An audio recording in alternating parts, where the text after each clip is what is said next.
Diyos ko po, patawarin niyo po kami, hindi na po kami tutuloy sa tuktok ng Mount Parawagan. Kasi ito na po, si Ariel. Ayun na ano, pre, triple tan wall na ba yung bike mo? Grabe ho. Ang lalim ng putik. Pagtanggal ko, kuwanan mo.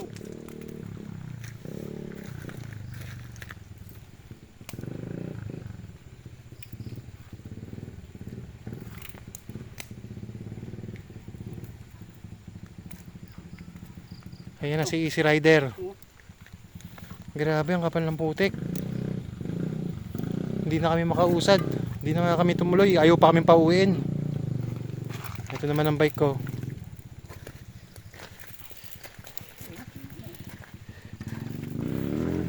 Time check 8:44 AM. Simula pa ng alas 5 ng umaga kami inuulan. Papunta dito sa Mount Parawagan.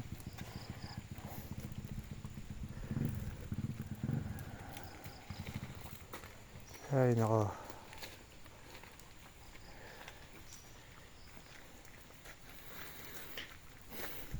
Okay, we're out.